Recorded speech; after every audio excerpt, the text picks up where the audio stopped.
You slip into the small room at the end of the hall, lights low, window open an inch. The day finally unclenches. No screens blink here, no messages throb.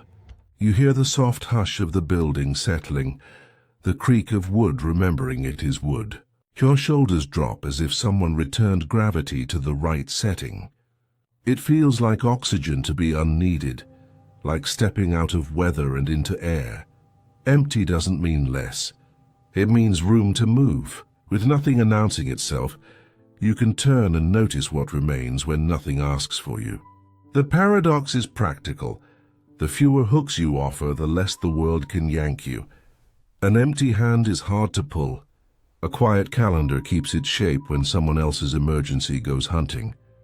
Jung would bring a lantern to a place like this. He'd say space reveals the self like a dark room reveals a photograph, slowly then all at once.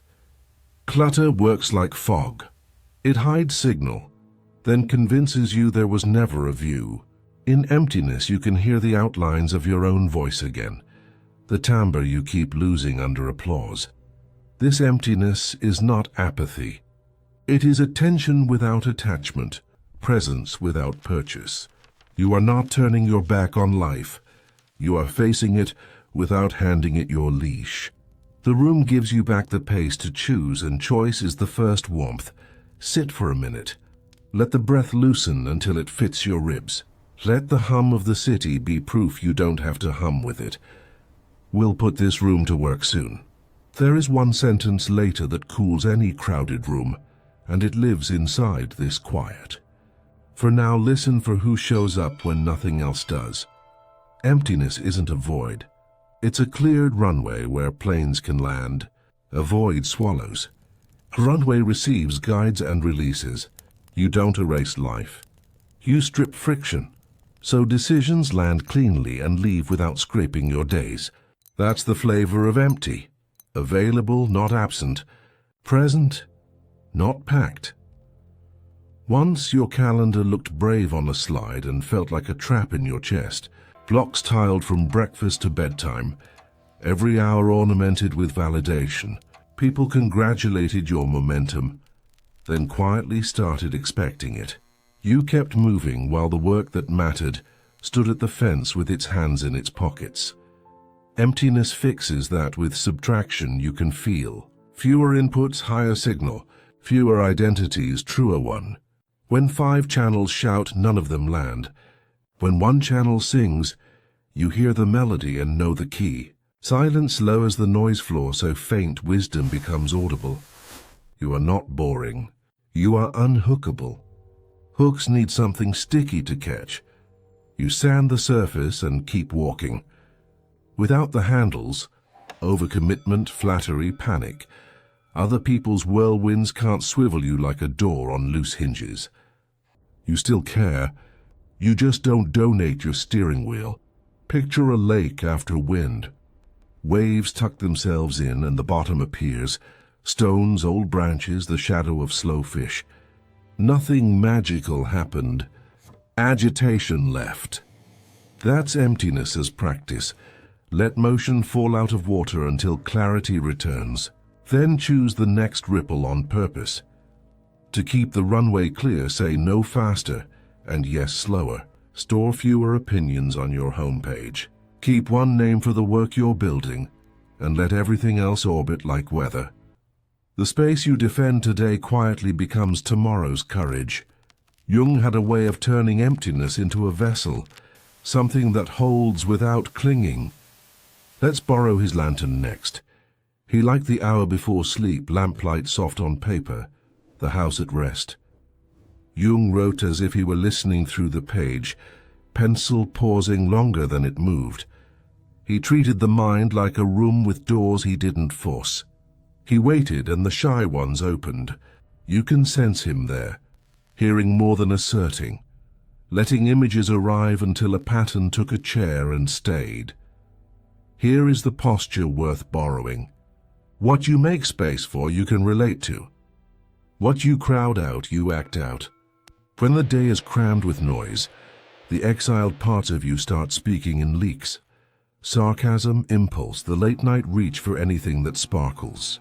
Give them a seat instead and they talk plainly. Space is not absence. It's invitation. Try a simple scene. A message lands hot. Your fingers prime a tidy defense. You inhale, keep the cursor still, and step into silence for 10 slow counts. Inside that pause, a truer line shuffles forward. A boundary that isn't brittle. A question that bites cleanly. A promise you can keep. You answer once and the answer fits. An empty cup receives. A full one spills. Emptying here means loosening the grip, not dropping the bowl. When the mask gets lighter, when you stop performing the version that wins quick approval, the shadowed parts step nearer to the light. The anxious planner, the tired pleaser, the shelved anger. Each has a sentence you need to hear before you can choose well. Listening makes them smaller and you larger. Make a clearing in the evening, lamp, paper, breath that reaches the ribs. Let what is not frantic have a chance to speak in its quiet grammar. We'll keep it calm, simple, and practical for you. We'll try a 2-minute empty bowl ritual later tonight. Hold a lens in a quiet yard and tilt it until sunlight gathers. What was scattered becomes a wire of heat, and a brown leaf begins to smoke. Space did that. Distance between glass and ground. Room for rays to align, emptiness as amplifier. Not mystical, mechanical. When you remove interference, power stops leaking and starts landing where it matters to change something real. Think in pairs. Capacity versus clutter. One gives energy a channel, the other sprays it everywhere. Bandwidth versus noise. One carries meaning, the other hisses. Your day behaves like a circuit. Every extra thread, tab, and meeting is resistance that warms the room while starving the work. Remove a few and the current strengthens without adding effort. You feel it as ease, not slack. As depth, not drag. Respect accrues to steady tempo, not frantic output. People swear they prize hustle, yet they return to the ones who deliver on schedule and speak softly in numbers. A calm cadence creates gravity. Deadlines stop barking and begin aligning. Colleagues bring you problems sooner, because your space lets theirs breathe. Space is not a pause from power. It is how power holds hungry rooms grab. They fill every silence with speculation and turn attention into confetti. Empty rooms choose. They listen until a clean question appears, then place force exactly where it counts. In an empty room, you can look a week ahead without losing today. In a hungry room, you're always trading tomorrow for applause now. So make space the instrument, not the prize. Guard mornings, narrow lanes, and leave air around decisions, so consequences can be seen before promises are made. Let the lens live on your desk as a reminder. Alignment first, then flame. We'll test this in a conversation. Watch how space moves the room. The invite arrived bright as a marquee, names and glow, promising to put you on the map. You felt the tug and said thank you, not yet. You kept the evening for the work no one can take back once it exists. By midnight a seam was welded, a test hardened, a sentence trued. The praise you declined evaporated. Brick you placed stayed where morning could find it, and lean on it. The quiet felt like progress because it was turn emptiness into strategy. Subtract, simplify, solidify. Subtract what drains leverage. Meetings that trade optics, projects that won't compound, favors that borrow prime hours. Simplify what remains. One aim on paper, one owner per task, one metric that decides. Solidify by committing only after the draft holds water. When the piece can stand under weight, sign your name and ship. What you don't carry can't be taken from you. Travel with fewer promises and tighter standards. Pack outcomes instead of appearances. A light kit makes you nimble in storms and boring to thieves. You stop dropping tools because your hands are free. Picture 2 reels. 10 small yeses. A panel, 3 check-ins, 2 emergency brainstorms, 4 quick looks. Hours scatter like birds. Nothing nests. Now the second reel. One clean deliverable that cannot unhappen. A release that closes loops, a report that moves money, a process that halves error. The reel looks plain, then starts paying rent. Your slowness is craftsmanship. You are measuring twice so the cut doesn't bleed. Subtraction isn't stingy. It is hospitable to life you're building. The fewer hooks you offer, the less the world can yank you sideways. Keep the room spacious, the list short, the standards tall. The city will try to rush you. Let it pass. Your jaw tells the story first. It holds the day like a clenched suitcase, while your thumb keeps scrolling past midnight, bargaining with alarms. You perform urgency, fast replies, exclamations. Yet the work that needs lungs and quiet keeps waiting in the hall. Burnout looks like failure from the outside. Inside it feels like freight. The body isn't weak. It's weighted. Start with an inventory. List the roles you perform and the roles you live. Performer, fixer, diplomat, mascot, savior. Costumes that earn nods and borrow hours. Builder, listener, finisher, friend. Roles that feed the engine. Which can you put down for a season? Which belong to an earlier chapter that no longer pays rent? Which only exist to soothe someone else's panic? Bag by bag you find flaw. Let go of what never clapped when you were honest. Some audiences loved your mask and sulked when you spoke in your real voice. Bless them and drop the act. You are not cold for stepping out of a story that spends you to keep its lights on. You are ending a subsidy and buying back range. Try a small scene. You open your bio and remove one label you wore for status. Committee chair, perpetual mentor, nightly firefighter, save, exhale. Space returns like a room you forgot you owned. Email arrives, but it has fewer keys now. The next yes feels deliberate instead of defensive. Your shoulders descend a floor. Weights come in grudges and optics too. Set down the scorecards you carry for people who aren't in the room. Set down the need to be seen deciding. Keep what helps the work stand when no one's looking. Sleep, craft, standards. The humans you trust with your name, the less you carry, the farther you travel. Next, a 2-minute ritual to empty without collapsing. The kitchen is quiet and the house has gone soft around the edges. You switch on the small lamp by the sink and take down a plain ceramic bowl. The faucet whispers. Cool water gathers until the surface holds a round moon. You stand there barefoot, letting the tile remind your feet they have a floor. Night favors small rituals that return you to yourself. 3 moves, 2 minutes, no drama. First, breathe in for 4, hold for 4, out for 6 twice. Feel the skull get heavier on the neck, the shoulders unhook. Second, name what you are not carrying tonight. Not the rumor, not the scoreboard, not the borrowed hurry in someone else's voice. Say each aloud into the water, as if it could take the static and keep it. Third, name one true aim for the next day in one sentence you could write with your eyes closed. Answer as the owner, not the overflow. Owners decide what the vessel holds. Overflow spills whatever touched it last. The bowl in your hands weighs almost nothing and somehow steadies you. Warm light gathers on the glaze. The water cools your fingertips. Small sounds return. A clock across the room, the hum of the fridge, your breath making a calmer shape. Precision likes this pace. It shows up when the body stops sprinting and the mind stops auditioning. Pour the water out, wipe the rim with a towel, and set the bowl where you can see it in the morning. Repeat before replies, meetings, decisions. When urgency knocks, touch the bowl and remember what you refuse to carry. Let your answer walk at the speed of your aim. The house is still. You are spacious again and not for show. Truly spacious.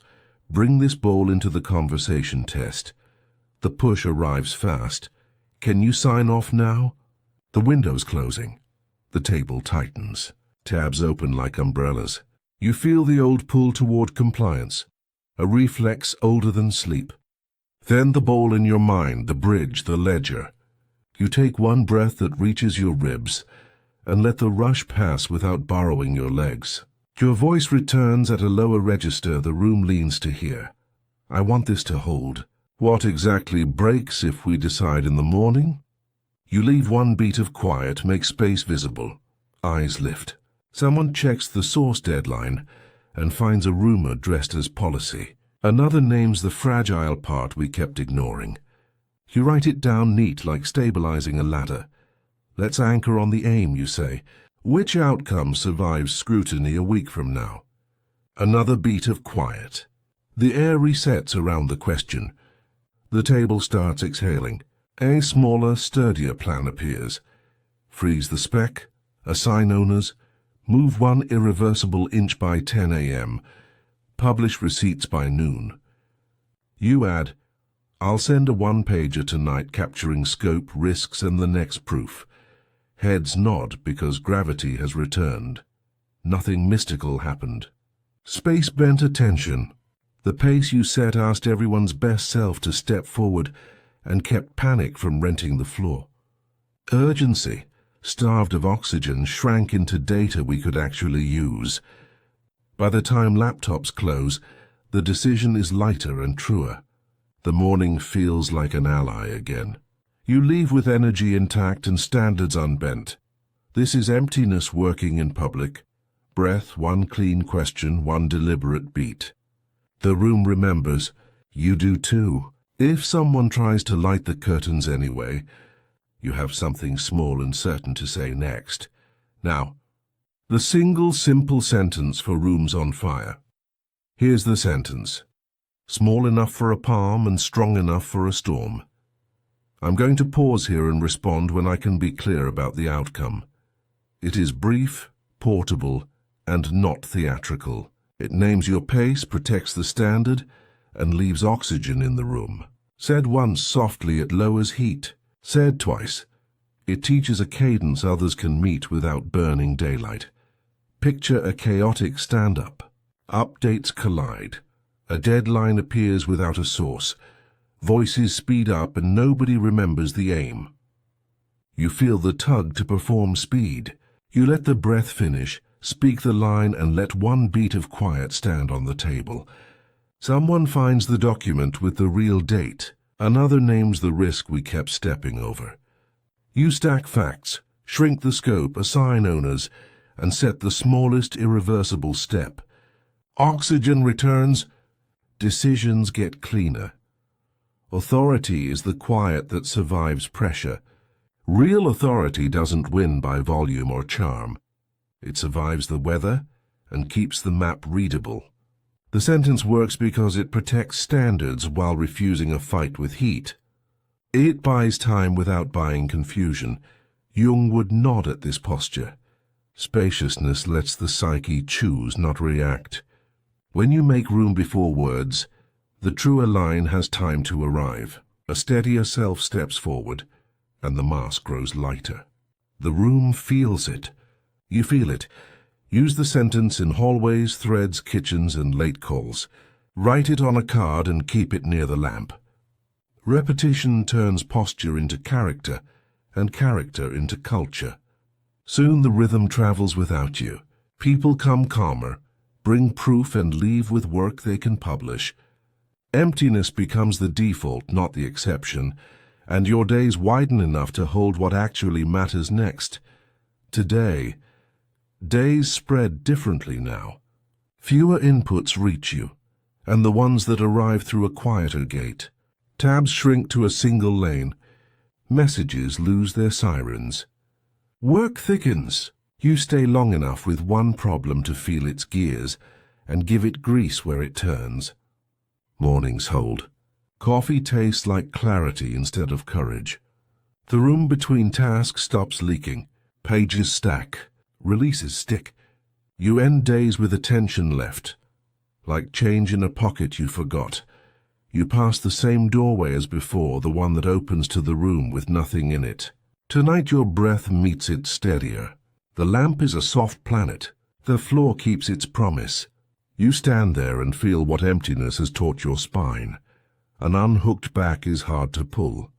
Invitations rest where they fall. You pick them up only when your hands are clean. Keep the cadence simple. Empty bowl before reply. Empty bowl before decision. Empty bowl before sleep. 2 minutes to pour out the noise. Reclaim the aim and choose the smallest irreversible act for the day ahead. Let the body slow and the mind arrive. The world can hurry. You do not. You are not refusing life. You are refusing loss. This is the unbeatable quiet. Hard to bait, easy to trust, built for the long game. People bring you heavier pieces because you hold without squeezing. You do less performance and more building. You forget to chase and remember to choose. When nothing hooks you, everything serves you. There's room beside this lamp for the rare and the patient. Take the seat. Bring your heavy week, your tired jaw, your projects that want fewer mouths and more hands.